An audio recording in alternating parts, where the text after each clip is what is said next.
Long ago, in the gentle embrace of a green and whispering forest, nestled a small village where hope and hardship walked hand in hand. In this humble place lived a boy named On, whose eyes sparkled with curiosity and quiet determination. Life had not been easy for On.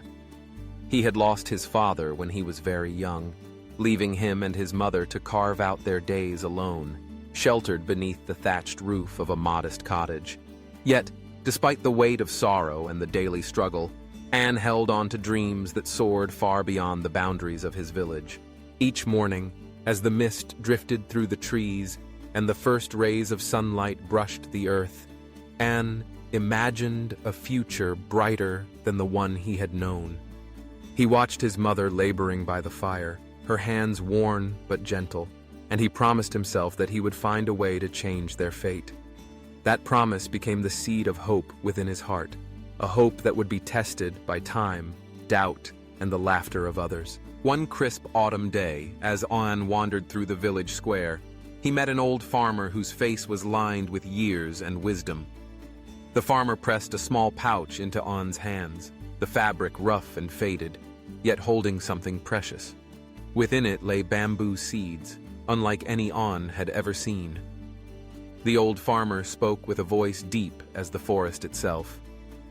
"These are no ordinary seeds. They say this bamboo can grow tall enough to touch the sky, stronger than steel itself, but only those who are truly patient will witness its real strength." Anne's heart filled with hope. He imagined a forest of bamboo rising behind his home, a treasure that could shelter his mother, feed their village, and transform their lives.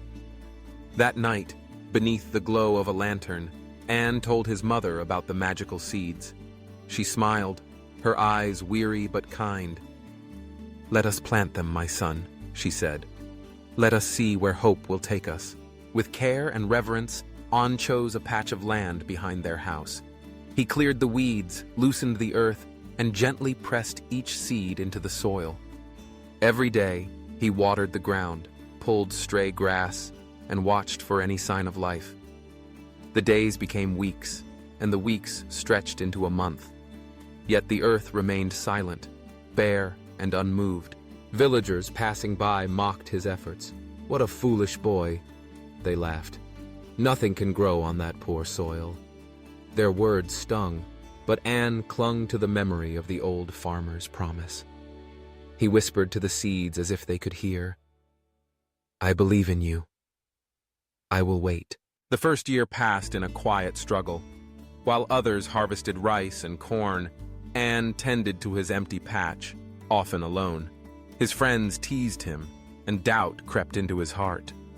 Still, he poured water onto the ground each morning and evening, refusing to abandon the seeds.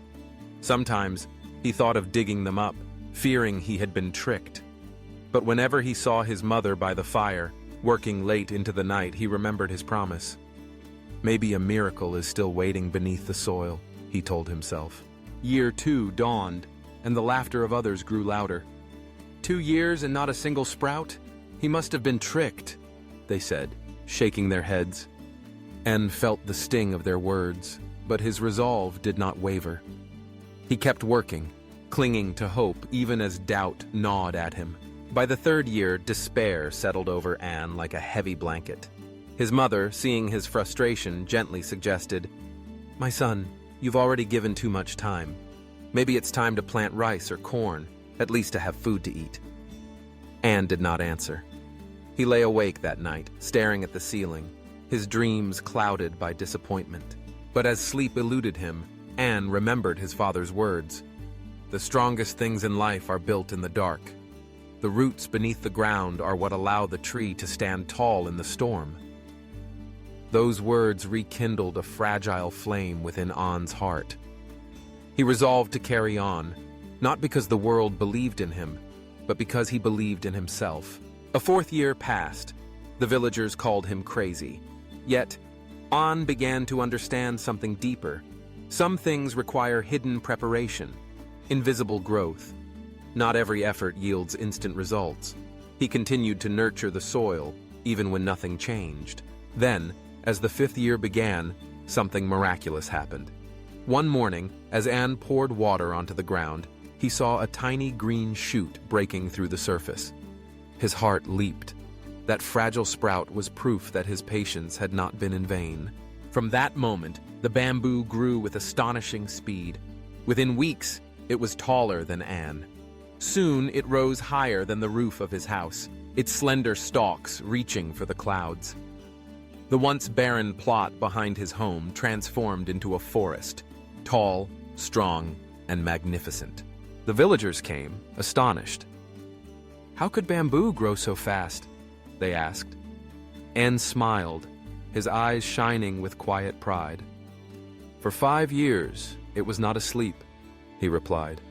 "It was growing deep, invisible roots underground, preparing for this moment. Without strong roots, it could never reach the sky." The lesson of Anne's bamboo is one that echoes through life itself. There will be times when you work hard but see no results. You study, practice, and struggle, yet success feels far away. People may laugh at you, doubt you, and sometimes you may doubt yourself. But remember this: you are growing roots. Every lesson learned, every skill practiced, every setback overcome, they are all invisible roots forming beneath the surface, preparing you for the moment when you will rise. Success does not come overnight. It demands patience, perseverance, and faith.